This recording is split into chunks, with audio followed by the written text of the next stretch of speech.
He walked in on his brother and fiancé in bed. We said forgive and forget, so he cut us off, moved away, and built a life without us. I'm not sure when I'll be able to tell this story without my chest tightening, but here goes. My name's Glenn. I'm 56, been a civil engineer for 30 years, married to Mia for 33. We've got 3 kids. Our daughter moved to the East Coast years ago for work, she's barely in this story. This is about our sons. Aiden is our oldest. 31, orthopedic surgeon, the kind of kid who made parenting look easy. Straight A's, full ride to med school, chief resident by 29. He bought his first house at 26. The guy just succeeded at everything. We were proud. Hell, we still told people about him at parties. Dylan is our middle child. 27, personal trainer at one of those boutique gyms. Good-looking kid, charming when he wanted to be, but he never found his footing the way Aiden did. Different personalities, different paths. We told ourselves that was normal. Not every kid can be a surgeon. But if I'm being honest, Dylan lived in Aiden's shadow. And I think he knew it. Then there was Iris. She'd been with Aiden for 5 years. 29, pharmaceutical sales, confident, funny, fit right into our family like she'd always been there. Mia loved her. I loved her. She came to every Sunday dinner, every holiday, every birthday. When Aiden proposed 2 years ago, it felt like we were just making official what already existed. The wedding was supposed to be that spring. April. Mia had been helping Iris plan for months. Dress fittings, venue tours, the whole thing. Our family was tight. We did Sunday dinners religiously. We went on vacations together. Last summer we rented a lake house, all of us, and spent a week fishing and grilling and playing cards on the dock. I'm telling you this so you understand. We weren't some distant, disconnected family. We were close. Or at least, I thought we were. There were small things, looking back. Dylan would make comments sometimes. Little digs. Must be nice to afford a place like this when we'd visit Aiden's house. Or he'd go quiet when Aiden talked about work. Mia would say I was reading into it. He's just finding himself, Glenn. Not everyone peaks in their 20s. I believed her. I wanted to believe her. 3 weeks ago, we had Sunday dinner at our place. Everyone was there. Aiden and Iris sat next to each other like always, her hand on his knee, laughing at something Dylan said. Dylan seemed lighter that night, more engaged. I remember thinking maybe he'd turned a corner. Maybe the tension I'd imagined was just in my head. Aiden mentioned he had a conference in Denver that week. Orthopedic surgery thing, 3 days, boring panels and networking. Iris was staying home. Dylan offered to help remove some furniture while Aiden was gone. She'd been complaining about their guest room setup for weeks. That's nice of you, Mia said. Aiden smiled. Yeah, man. Thanks. They did that half-hug thing brothers do. Everything seemed fine. Aiden left for Denver on a Tuesday. I talked to him Wednesday night. He sounded tired but good. Said the conference was dense but useful. We talked about a project I was working on. Normal Dadson stuff. Thursday night, Mia and I were watching TV. Some crime drama she likes. I was half asleep on the couch when my phone rang. 11:54 p.m. Aiden's name on the screen. I answered. Hey, bud, everything okay? Silence. Then his voice, and I'd never heard him sound like that. Shaking. Hello, Dad, I need you to come to my house. Now. Don't bring Mom. Just come. I sat up so fast I got lightheaded. Aiden, what's wrong? Are you hurt? Just come. Please. He hung up. Mia looked at me from the couch. What's going on? I don't know. He needs me. Alone. I grabbed my keys, didn't even change out of my sweatpants. The drive to Aiden's house took 20 minutes. Felt like 2 hours. I kept calling him back. No answer. My mind went to every worst-case scenario. Car accident. Break-in. Medical emergency. Not once did I imagine the truth. I pulled up to his place just after midnight. His car was in the driveway. So was Dylan's truck. And Iris's sedan. That's when my stomach dropped. Aiden was sitting on the curb in front of his house. Still in his button-down and slacks from the conference. His head was in his hands. I got out. Aiden? He looked up. His eyes were red. Not crying red. Worse. The kind of red that comes after you've cried so hard you don't have anything left. Dad. His voice cracked. I came home early. Caught a late flight. Wanted to surprise Iris. I knelt down next to him. Okay. What happened? He laughed. It was the worst sound I've ever heard. I found them. Found who? Dylan. And Iris. In my bed. The words didn't land at first. I heard them, but my brain refused to process. What do you mean, you found them? I walked into my bedroom and my brother was sleeping with my fiancée. I stood up. Stepped back. No. No, are you sure? Maybe you misunderstood. His head snapped up. I know what I saw, Dad. Where are they now? Dylan left. Iris is inside, packing her crap. I looked at the house. Living room light was on. I could see a shadow moving past the window. I need to talk to them, I said. Don't, Aiden, there has to be an explanation. There is. He's a piece of crap. And she's a liar. He stood up, brushed past me. I'm going to a hotel. Tell Mom. I don't know. Tell her whatever you want. He got in his car and drove off. I stood there in his driveway for a full minute, trying to make sense of it. Then I walked inside. Iris was in the bedroom, shoving clothes into a suitcase. Her makeup was smeared. She looked up when I walked in. Glenn, How long? She closed her eyes. 3 months. 3 months. While planning a wedding. While sitting at our dinner table. While pretending to be family. Get out, I said. She nodded, grabbed her suitcase, and left. I sat on Aiden's couch until 2 a.m., staring at the wall. Then I drove home. Mia was still awake, pacing in the kitchen. What the hell is going on? You've been gone for 2 hours, I told her. All of it. She sat down at the table and didn't say anything for a long time. Then, oh my God, those poor kids. Poor kids? Mia, Dylan destroyed his brother's life. I know, where is he? Where's Dylan? As if on cue, headlights swept across the front window. A car door slammed. Dylan stumbled up the walkway, drunk, barely able to stand. I opened the door before he could knock. He looked at me with wet, bloodshot eyes. Dad, I screwed up. I screwed up so bad. He collapsed into me, sobbing. Mia rushed over, helped me get him to the couch. I don't know what happened, he slurred. It just kept happening. I didn't mean, I love him, Dad, I love my brother. Mia stroked his hair. Shh, it's okay, we're here. It's not okay, I said, but she shot me a look. That mom look. The one that says he's still our son. Dylan passed out on the couch. Mia covered him with a blanket. The next week was a nightmare. Aiden wouldn't answer my calls. Wouldn't respond to texts. Finally, on day 8, he picked up. Aiden, thank God. We need to talk. There's nothing to talk about. Yes, there is. We're your parents. We're here for you. Whatever you need. I don't need anything from you. Come on, don't be like that. We're on your side. You know that. Silence. Dylan's been here all week, I continued, trying to fill the void. He's a mess. He's going through something, and we're trying to. Going through something? Aiden's voice went cold. He wasn't going through something when he was inside my fiancée. The line went dead. 6 months went by. The longest 6 months of my life. Dylan never left. He was supposed to stay a few days while he figured things out. Those days turned into weeks, then months. He lost his job at the gym, couldn't get out of bed most mornings. Started drinking more. A lot more. Mia enabled it.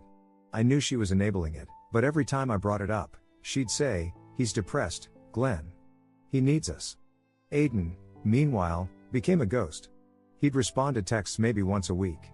1 or 2 words. Fine. Busy. Can't talk. We'd ask him to dinner. No response. We'd ask how he was doing. Fine. Mia would cry herself to sleep. We're losing him. We're not losing him, I'd say. He just needs time, but I didn't believe it. Iris moved to Austin. We heard through mutual friends. Dylan didn't talk about her, and we didn't ask. The wound was too fresh. October rolled around. Mia started planning Thanksgiving. She got this idea in her head that it could fix things. Family is forever, she kept saying. If we can just get everyone in the same room, they'll remember what matters. I wasn't so sure, but I didn't fight her on it. She called Aiden in early November. Put it on speaker so I could hear. Honey, I'm calling about Thanksgiving. I know this year has been hard, but I think it would be good for all of us to be together. Just us. Your father, me, and you. Dylan won't be there. I promise. Long pause. Then, okay. Mia's face lit up. Really? Yeah. I'll come. She thanked him about 15 times before he hung up. Then she turned to me, beaming. See? He just needed to know we're on his side. 3 days before Thanksgiving, Dylan came into the kitchen while Mia was prepping. I was at the table, going over some work blueprints. Can I come Thursday? He asked. Mia stopped chopping. Dylan, I told Aiden you wouldn't be there. I know. But I need to apologize. Face to face. I've been carrying this for 6 months, and I can't, Mom. I need closure. We both do. She looked at me. I shook my head. Dylan, not this time, I said. Please. His voice broke. I'm falling apart. I need him to hear me. I need him to know I'm sorry. Mia set down the knife. Maybe it's time. Maybe they need to confront this. Mia, no. We promised. I know, but think about it. How are they supposed to heal if they never talk? Aiden needs to hear Dylan apologize. And Dylan needs to say it. This could be good. This could be the turning point. I wanted to argue. I should have argued. But Dylan was standing there looking so broken, and Mia had that hopeful look in her eyes, and I was tired. So tired of being the middleman in a war I didn't start. Fine, I said. But you tell Aiden. Not me. She didn't tell him. She convinced herself it would be better as a surprise. If we warn him, he won't come. But if he's already here, he'll stay. He'll see Dylan's ready to make amends. Thanksgiving morning, Dylan dropped another bomb. I invited Iris. You what? I stood up from the couch so fast I knocked over my coffee. She's part of this too. She wants to apologize. We both do. Dylan, this is insane. She's already on her way. She drove in from Austin last night. Mia came in from the kitchen. What's going on? He invited Iris. Her face went pale. Dylan, no. You can't. It's done, Mom. She'll be here at 2. We should have canceled. Should have called Aiden right then and uninvited everyone. But we didn't. We told ourselves maybe this was meant to happen. Maybe this was the reckoning we all needed. Aiden showed up at 1:30. Walked through the front door with a pie he'd picked up from the store. He was trying. I could see it in his face. He was trying to be okay. Hey, Dad. Hey, Bud. Good to see you. He walked into the dining room. Dylan was setting the table. Iris was in the kitchen with Mia, tossing a salad. Aiden stopped. His whole body went rigid. Dylan looked up. Aiden, Aiden turned around. Walked straight past me. Out the door. I chased him to the driveway. Aiden, wait. Please, let's just talk about this. He stopped at his car, turned around. His face was calm. Too calm. You made your choice. We didn't choose. Yeah. You did. He got in his car and drove away. That night, I tried calling him. Straight to voicemail. Mia tried. Same thing. We figured he needed space. We'd try again in a few days. Christmas came. We still hadn't heard from him. Every call, straight to voicemail. Every text, undelivered. That's when we realized, he'd blocked us both. December was hell. Every call went straight to voicemail. Every text turned green, no longer delivered. I tried emailing him at his hospital address. Bounced back. This email address no longer exists. Mia was a wreck. She'd sit at the kitchen table with her phone, scrolling through old photos of Aiden. Baby pictures. High school graduation. The day he got into med school. She'd cry and I'd just sit there, useless. We're losing him, she'd say every night. He'll come around. He just needs more time. But I was lying to both of us. Dylan, meanwhile, had made himself at home. Still drinking, still unemployed, still sleeping until noon in our guest room. He'd shuffle out around 1, eat whatever Mia cooked, then disappear back upstairs. He stopped apologizing. Stopped talking about Aiden at all. Like it never happened. I started resenting him. Started resenting Mia for letting him stay. But every time I brought it up, she'd say, "What do you want me to do, Glenn? Kick him out? He has nowhere to go. Maybe that's what he needs. He's our son." That phrase. He's our son. Like it was a get-out-of-jail-free card for destroying his brother's life. Mid-December, Mia got a breakthrough. One of Aiden's colleagues from the hospital, a nurse we'd met at a few of his work events, ran into Mia at the grocery store. She mentioned Aiden had changed his number after some family stuff, but she could pass along a message. Mia begged. Actually begged this woman in the middle of the produce section. "Please. I just need to talk to my son. Please give him my number and ask him to call." 2 days later, Mia's phone rang. Unknown number. She answered on the first ring. "Aiden?" I could hear his voice through the speaker. Flat. Tired. "Mom, oh thank God. I've been so worried. Are you okay? We've been trying to reach you. I blocked you. I know you're angry, but please, sweetheart, it's almost Christmas. Can we see you? Just for an hour. You and me and your dad. That's it. I promise. No Dylan. No Iris. Just us." Silence. Then, "Just you and Dad?" "Yes. I swear. Just us. Please. I miss you so much." Another long pause. "Fine. Christmas Day. 1 hour. That's it. Thank you. Thank you so much, honey. I'll make your favorite. He hung up. Mia looked at me with tears streaming down her face. He's coming. I should have been relieved. Instead, I felt dread. Christmas morning, Mia went overboard. Turkey, mashed potatoes, green bean casserole, pie, the works. Like if the meal was good enough, everything would magically fix itself. Dylan came downstairs around 11. Saw all the food. What's all this? Christmas dinner, Mia said, not looking at him. Who's coming? Your father and me. That's it. He nodded, grabbed a beer from the fridge, and headed back upstairs. Aiden showed up at 2. Knocked on the door like a stranger. I opened it. Hey, bud, Dad. He stepped inside, hands in his pockets. He looked thinner. Older. Where's Mom? Kitchen. He walked past me. I followed. Mia practically threw herself at him, hugging him tight. He hugged her back, but I could see the stiffness in his shoulders. I'm so glad you're here, she said. Yeah, we sat down in the living room. Awkward small talk. How's work? How's the weather? How's the house? Everything surface level, nothing real. But we were there. Together. I started to think maybe this could work. Maybe we could rebuild from here. Then the doorbell rang. Mia's face went pale. I'll get it. Who is that? Aiden asked. Probably carolers or something. It's fine. She rushed to the door. I heard it before I saw it. Dylan's voice. Merry Christmas, Mom. Aiden stood up. You've got to be kidding me. Dylan walked into the living room, saw Aiden, and stopped. Hey, brother. I thought maybe we could. Are you serious right now? Aiden turned to Mia. You promised. I didn't invite him. He lives here. Aiden, I can't just. You knew. You knew he'd be here and you lied to me. It's not like that. Then tell him to leave. Dylan stepped forward. Aiden, come on, man. It's Christmas. Can't we just get out? I'm not leaving. This is my parents' house. Aiden's jaw clenched. He turned to me. Did you know about this? I didn't answer. That was answer enough. Aiden, please, Mia said. He's your brother. Family forgives. That's what family does. Something in Aiden's face changed. The anger drained away, replaced by something worse. Resignation. He's not my brother. Don't say that. And you're not my parents. Mia gasped like she'd been slapped. Aiden, don't. I stood up. Now hold on. We're trying to keep this family together. You can't just. Aiden laughed. Sharp. Bitter.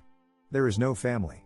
There's just you two, choosing a cheater over the son who did nothing wrong. We're not choosing anyone, Mia shouted. We're trying to love both of you. No. You're trying to avoid consequences. For him. And it's easier to lose me than deal with what he did. He walked toward the door. Pulled out his phone. Yeah, I'm done here, he said into it. Start the paperwork. What paperwork? I called after him. Aiden, what are you talking about? He didn't answer. Just walked out. We stood there, the three of us, in the wreckage of another ruined holiday. Mia looked at Dylan. Then at me. What did he mean, start the paperwork? I had no idea, but I knew, deep in my gut, that whatever it was, we just lost him for good. January came. New year, same nightmare. Aiden's number was disconnected. The nurse who'd helped us before said he'd left the hospital. Resigned. No forwarding information. Did he say where he was going? Mia begged her over the phone. I'm sorry. He didn't tell anyone. We filed a missing person report. The cops laughed us out of the station. He's an adult who doesn't want contact with his parents. That's not missing. That's a boundary. Mia started calling hospitals across the state. Then across the country. Nobody had an Aiden working there. Nobody had heard of him. He'd vanished. Meanwhile, Dylan started seeing Iris again. I wish I was kidding. February, she came back from Austin. They went to dinner. Then another dinner. By March, they were dating. Actually dating. Like they hadn't destroyed everything. Are you serious? I asked him when I saw her car in our driveway one morning. He shrugged. We're both dealing with the same guilt. It helps to talk to someone who understands. You're unbelievable. Dad, come on. Aiden's gone anyway. What does it matter? I wanted to hit him. Instead, I left the room. Their relationship lasted 4 months. Crashed and burned by summer. Iris went back to Austin. Dylan spiraled harder. He got a job at a retail store, lost it within 3 weeks. Got another at a call center, lasted 2 months. Started drinking more. A lot more. Mia kept making excuses. Kept enabling. Our marriage started fracturing. You're why we lost Aiden. I told her one night after she'd brought Dylan dinner in his room like he was sick instead of just lazy. Don't you dare, she shot back. You were right there with me. You let Dylan come to Thanksgiving. "You didn't stop Christmas." She was right. I hated that she was right. Year 2, we hired a private investigator. Cost us $8,000. He found nothing. Aiden had covered his tracks like a professional. Year 3, Dylan got married. Some girl he'd known for 6 months. We paid for a small wedding. They divorced within 18 months. He moved back in with us. Again, this is temporary, Mia promised. It wasn't. Year 4, I moved into the guest bedroom. Couldn't stand sleeping next to her anymore. Couldn't stand the weight of what we'd done. Year 5, we tried sending letters to Aiden's old hospital address. All came back stamped returned to sender, no longer employed. We were grasping at ghosts. Year 6, Mia created a fake Facebook account. Started searching through medical groups, orthopedic surgeon networks, hospital pages. Hunting for any trace of him. One night, she came into my office, laptop open. "Look at this." She showed me a photo from a medical conference in Boston. Group shot. 20 doctors. One of them was tagged A. Barrett. It was Aiden. Older, beard, different glasses. But it was him. "Barrett," I said. "That's your maiden name." He changed his name. We hired another investigator. This one was better. Cost us $12,000, but within a month, he had answers. Aiden had legally changed his name to Aiden Barrett. Moved to Pennsylvania. Worked at a hospital in Philadelphia. And he wasn't alone. "He's engaged," the investigator said, sliding a photo across the table. Woman named Autumn. Pediatric nurse. They've been together for 3 years. The photo showed Aiden at a restaurant, arm around a pretty blonde woman. He was smiling. Actually smiling. The kind of smile I hadn't seen since before everything fell apart. "There's more," the investigator said. He showed us another photo. Aiden and Autumn at a park. Aiden was pushing a little boy on a swing. Maybe 3 years old. Dark hair. Aiden's eyes. They have a son. Bennett. Born 2 years ago. Mia made a sound I'll never forget. Somewhere between a gasp and a sob. We had a grandson. A grandson we'd never met. A grandson who didn't know we existed. Over the next few weeks, Mia became obsessed. She found Autumn's Instagram through mutual friends of friends. It was public. She scrolled through years of photos. Aiden coaching Bennett's T-ball team. Family trips to the beach. Birthday parties. Halloween costumes. He looked happy. Genuinely, completely happy, and we weren't in any of it. "I'm going to message her," Mia said one night. "Mia, don't. He has a right to know his grandparents. Bennett deserves to know us. After everything we did, we made mistakes, Glenn. But we're still his parents. Bennett is still our grandson." She typed out a message on Autumn's Instagram. I watched over her shoulder. "Hi Autumn. My name is Mia. I'm Aiden's mother. I know you probably know what happened with our family. I know Aiden doesn't want to talk to us. But we have a grandson we've never met. Please.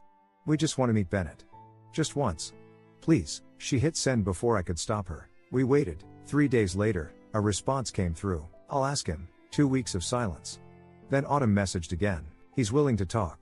Just him and me. Nobody else. I'll text you a time and place." Mia called me at work, sobbing with relief. "He's coming, Glenn. He's willing to see us." She said just them. Mia. Not us. I know what she said. But I'm his mother. I have a right to see him. A week later, Autumn sent an address. It was Mia's house. Our old house, the one we'd raised our kids in. Mia still lived there. I'd moved into an apartment 6 months earlier. Separated, but not divorced. Couldn't afford it. Couldn't stomach the paperwork. Saturday, 3 p.m., the text said. "Just Aiden and me. We'll talk." Mia called me Thursday night. "You should be there." Autumn said just them. "It's my house, Glenn. I'm allowed to be in my own house. And you're still my husband. You should be there too." Mia, "If we ambush him again." "It's not an ambush. We deserve to see him. We deserve to explain. And he deserves to hear us out face to face." I knew it was wrong. I knew it would blow up. But some sick, desperate part of me wanted to see him. Wanted one more chance. "Fine," I said. "I'll be there." Saturday came. I drove to the house at 2:30. Dylan's truck was in the driveway. Of course it was. He never left. I walked inside. Mia was in the kitchen, hands shaking as she arranged cookies on a plate. Like cookies would fix 7 years of damage. "Is he upstairs?" I asked. "In his room. I told him to stay there. This isn't about him." I sat on the couch. Mia sat in the chair across from me. We waited. 3 o'clock. A car pulled up outside. Mia stood up, smoothed her shirt, wiped her eyes. Okay, here we go." The doorbell rang. She opened it. Aiden. Autumn. Come in, come in. I heard Autumn's voice first. Cautious. Mia, we thought. Then Aiden stepped inside. He saw me sitting on the couch. His entire face went blank. Not angry. Not sad. Just empty. Autumn's hand flew to her mouth. Mia, you said it would just be you. I know, but we're his parents. We have a right. Aiden still wasn't saying anything. Just staring. At me. At Mia. At the house he grew up in that had become a tomb. Mia stepped toward him. Sweetie, please, we just want to talk. We deserve a chance to explain, to apologize. I don't have a mother anymore. The words came out flat. Final. Mia's face crumpled. Aiden, please, don't say that. I'm still your mom. I gave birth to you, I raised you. No. He turned to Autumn. We're leaving. I stood up. Son, just 5 minutes. That's all we're asking. He turned to me. Looked me dead in the eye. I am not your son. I haven't been for 7 years. He took Autumn's hand. Walked toward the door. Mia ran after them. Aiden, please. You have to forgive us. We made mistakes, but we're still family. Bennett deserves to know his grandparents. He stopped at the doorway. Didn't turn around. You don't get to use my son to manipulate me. They walked out. Mia chased them to the driveway, screaming, sobbing. I followed, helpless. Aiden helped Autumn into the car. She was crying too, but quietly. He closed her door, walked around to the driver's side. Aiden. Mia was pulling at his arm. You can't do this. You can't just throw away your family. He gently removed her hand. Said nothing. Got in the car. They drove away. Mia collapsed on the driveway. I helped her inside. 2 days later, a courier delivered an envelope. Restraining order. Both of us. No contact. Legal and binding. That was 3 years ago. Dylan's still living with Mia. 37 years old, divorced, working part-time at a warehouse. He doesn't talk about Aiden. Doesn't talk about Iris. Just exists. Mia and I are separated. I can't be around her without feeling the weight of what we destroyed. She spends her days scrolling through Autumn's Instagram. It's still public. Photos of Aiden coaching Bennett's soccer team. Autumn pregnant with their second kid. Family vacations to Maine. Birthday parties. Christmas mornings. He's thriving. New name. New life. New family. And we're ghosts. I see Dylan sometimes, when I stop by to drop off money for Mia. He's gained weight, lost his spark. He's a shell. The affair destroyed Aiden's life for 2 years. It destroyed Dylan's forever. We thought we were being fair. We thought love meant standing by all our children equally. But we weren't being fair. We were being cowards. We chose comfort over loyalty. We chose Dylan's guilt over Aiden's pain. And when Aiden asked us, begged us, to choose him, we asked him to understand instead. So he chose himself. Built a life we'll never be part of. I don't blame him. I wake up every day knowing I had a son who needed me, and I failed him. We failed him. And now we're watching his life through a screen like strangers, because that's what we are. The family we tried to save destroyed itself, and it's entirely our fault. Thank you so much for watching until the end. If you really like our videos, please don't forget to like, share, and subscribe. Have a great day.